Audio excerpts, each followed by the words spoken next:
आफ्नो लोनलाई कसरी खत्म गर्ने, कसरी एउटा ऋण मुक्त जिन्दगी जिउने, यो निकै कमन क्वेसन हुन् र आजको यो भिडियोमा म तपाईलाई यी क्वेसनहरुको सरल र एकदमै प्र्याक्टिकल जवाफ दिनेछु। यो भिडियोमा ऋण कम गर्नको लागि 4 प्र्याक्टिकल तरिकाहरू बताउनेछु, जुन तरिकाको म आफै पनि फलो गर्छु। मैले यो भिडियोमा भनेका कुराहरूले तपाईहरुलाई घोच्न सक्छ, मेरो कुराहरूले तपाईलाई नराम्रो लाग्न पनि सक्छ। त्यसैले यदि तपाईमा आफ्ना गल्तीहरू सुन्ने हिम्मत छ भने मात्रै भिडियोमा अगाडि बढ्नुस्, हैन छैन भने भिडियोलाई यही बन्द गर्नुहोला। अहिले हामी यस्तो समयमा बाँचिरहेका छौं जहाँ एउटै मानिसमाथि अलग अलग प्रकारका थुप्रै किस्ताहरू छन्। गाडीको किस्ता, घरको किस्ता, फोनको किस्ता, क्रेडिट कार्डको लोन, पर्सनल लोन, विभिन्न लघु वित्तका किस्ताहरू, यस्तै अझै धेरै लोनहरू हुन्छन् जुन हामी हरेक महिना भर्ने गर्छौं। र मेन प्रब्लम यो हुन्छ कि हामी हाम्रो हजारौं प्रयासका बावजुद पनि त्यो किस्ताहरूलाई क्लियर गर्नै सक्दैनौं। यदि तपाई पनि यही समस्यामा हुनुहुन्छ, यस्तै प्रब्लममा फस्नु भएको छ भने तपाईले 4 वटा साधारण नियमहरू फलो गर्नुपर्छ। अब ती 4 वटा नियमहरू के हुन् त्यो बुझ्न तपाईले भिडियोलाई स्किप नगरिकन अन्तिमसम्म हेर्नुपर्छ। त्यसैले इन्ट्रोमा धेरै समय बर्बाद नगरिकन लागिहालौं आजको हाम्रो भिडियोको फर्स्ट पोइन्टतिर। तर त्यो भन्दा पहिले साथीहरु, यो च्यानल निकै नै सानो छ र यो च्यानलमा यस्ता भिडियो मैले नियमित अपलोड गर्ने गर्छु। त्यसैले प्लिज च्यानललाई सब्स्क्राइब चाहिँ गरिदिनु होला। आजको हाम्रो भिडियोको पहिलो पोइन्ट, नो न्यू लोन, कुनै पनि नयाँ कर्जा नलिनुहोस्। यो सुन्दा एकदमै कमन सुनिन्छ। अरे यार, अलरेडी पुरानो लोनले तनाव दिइराछ, यो त एकदमै कमन सेन्सको कुरा हो नि यार, म पागल छु र भनेको यस्तो बेलामा पनि नयाँ लोन लिनलाई के यो कुरा गरिरा होला। तर फ्रेन्ड्स, यो कमन सेन्स यति पनि कमन छैन। धेरै जसोको हकमा यो हुन्छ कि यदि तपाईको इन्कम बढ्यो वा कुनै पनि पुरानो लोन सक्यो भने तपाई फेरि अर्को नयाँ लोनको बोझ आफ्नो टाउकोमा हाल्नुहुन्छ। तपाईलाई ऋण मुक्त हुनु छ भने 1 नम्बरमा यो कुरा दिमागमा ढलान गरेर फिक्स गर्नुस् कि चाहे दुनिया नै पल्टियोस्, चाहे दुनिया नै उलटपुलट होस्, म नयाँ लोन कुनै पनि हालतमा लिँदै लिन्न। बरु नुन र भात खान्छु, पुरानै कपडा लगाउँछु, फुटेकै फोन चलाउँछु, तर कुनै नयाँ लोन मरि गए पनि लिँदै लिन्न।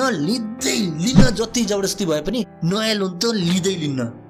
यदि यो नयाँ लोनलाई कुनै पनि हालतमा नलिने नियमलाई तपाई पुरै डेडिकेसनका साथ पालन गर्नुहुन्छ भने मात्रै तपाई ऋण मुक्त हुन सक्नुहुन्छ, होइन भने ऋणले नै तपाईलाई सकाउँछ। त्यसैले यदि तपाई यो रुल पालन गर्न सक्नुहुन्छ भने मात्रै भिडियोलाई अगाडि हेर्नु होला, सक्नुहुन्न भने भिडियोलाई यही स्किप गर्नु होला, किनकि यो भिडियो हेरेर तपाईलाई कुनै अर्थ हुने छैन। Number 2, make a budget. आफ्नो पुरै बजेट प्लान बनाउनुहोस्। तपाई यदि आर्थिक रूपले तनाव रहित जिन्दगी जिउन चाहनुहुन्छ भने तपाईले आफ्नो लागि बजेट बनाउनु पर्छ। जब तपाईले यो बजेट बनाउनुहुन्छ, तपाईले आफ्नो घरमा खर्च गर्ने हरेक कुराहरू, सानो भन्दा सानो खर्च पनि नछुट्टाइकन नामसहित लेख्नु होला। म तपाईलाई एउटा एक्जाम्पल सहित बताउँछु।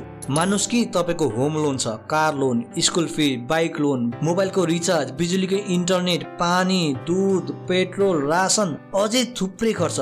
जुन कुरामा तपाईको पैसा खर्च हुन्छ त्यो सबै खर्चहरुको तपाईले पहिला एउटा लिस्ट बनाउनुस्। यो कुराले कुनै फरक पर्दैन कि खर्च चाहे 1 रुपैयाँ होस्, 10 रुपैयाँ होस्, 100 रुपैयाँ होस्, 1000 रुपैयाँ होस् वा 10,000 नै होस्, तपाईले त्यसको लिस्ट बनाउनै पर्छ। यदि तपाईलाई यो काम गर्न बोरिङ लाग्छ भने यो भिडियो भन्दा मुनि अरु थुप्रै इन्ट्रेस्टिङ भिडियोहरु आइरहेका होलान्, त्यो भिडियोमा क्लिक गरेर आफ्नो टाइम पास गर्नु होला। यसले मात्र यति फरक पार्छ कि तपाईको पुरै जिन्दगी नै कर्जामा डुबेर बित्नेछ, तपाई मर्ने बेलासम्म पनि ऋणी नै हुनुहुनेछ। यदि त्यसो होइन र तपाई लोन फ्री लाइफ चाहनुहुन्छ भने तपाईले मेहनत त गर्नै पर्छ, आफ्नो बजेट प्लान त बनाउनै पर्छ, यसको कुनै अल्टरनेटिभ नै छैन।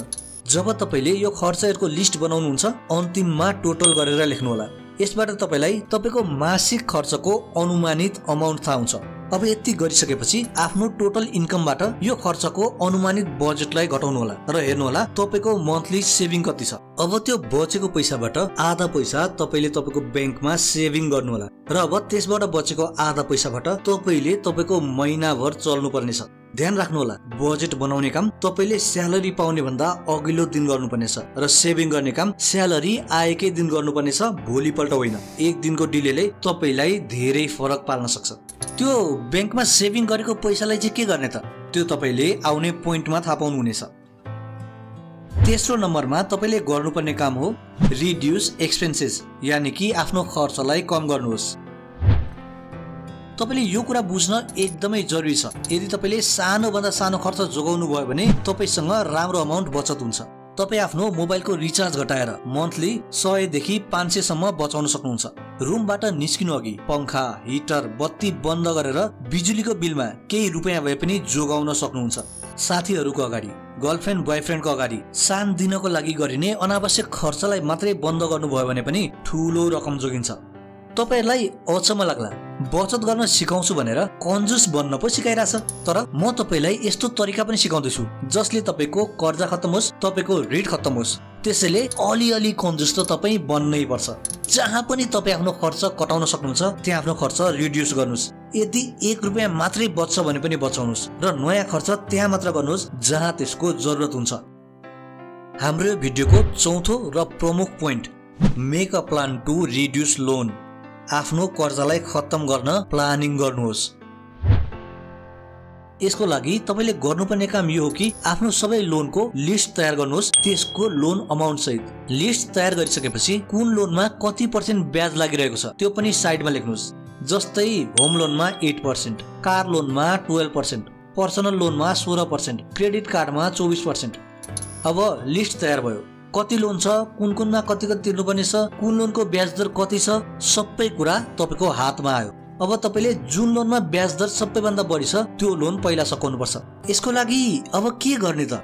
यसको लागि अघिल्लो महिनामा जुन सेभिङको आधा पैसा तपाईले ब्याङ्कमा जम्मा गर्नुभएको थियो नि त्यो रकम, अनि साथीभाइलाई पार्टी नदिएर कन्जुस बनेर राखेको रकम, अनि त्यो लोन तिर्नको लागि छुट्याएको रकम जोडेर रेगुलर लोन अमाउन्टमा पार्ट अमाउन्ट जोडेर किस्ता भर्न सुरु गर्नुस्। जस्तो कि यदि तपाईको सबैभन्दा बढी ब्याज पर्सनल लोनमा छ 16%, त्यसको मासिक किस्ता भर्नुहुन्छ 10% भने अब त्यो 10,000 रुपैयाँमा अघिल्लो महिनाको आधी सेभिङ मानौ 2,000 नै होस्, अनि साथीभाइमा कन्जुस गरेर मानौ तपाईले 1000 जोगाउनु भयो। त्यो 1000 10,000 2,000 1,000 गरेर 13,000 बुझाउन सुरु गर्नुभयो भने तपाईले त्यो लोन छिट्टै तिरेर सक्नुहुनेछ। र जति छिटो तपाईले लोन तिरेर सक्नुहुन्छ तपाईलाई ब्याज दरमा पनि त्यति नै फाइदा हुन्छ।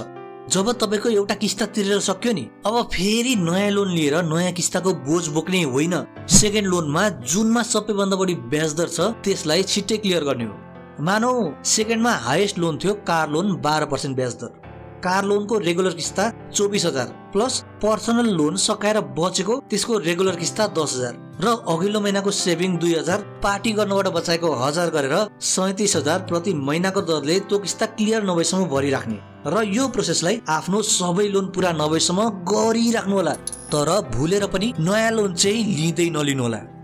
फ्रेन्ड्स, यी 4 काम सुन्दा जति सरल छन् गर्दा त्यति नै गाह्रो। तर तपाईले यी कुरालाई फलो मात्रै गर्नुभयो भने मेरो विश्वास गर्नुस् तपाई कम्प्लिटली लोन फ्री हुन सक्नुहुन्छ।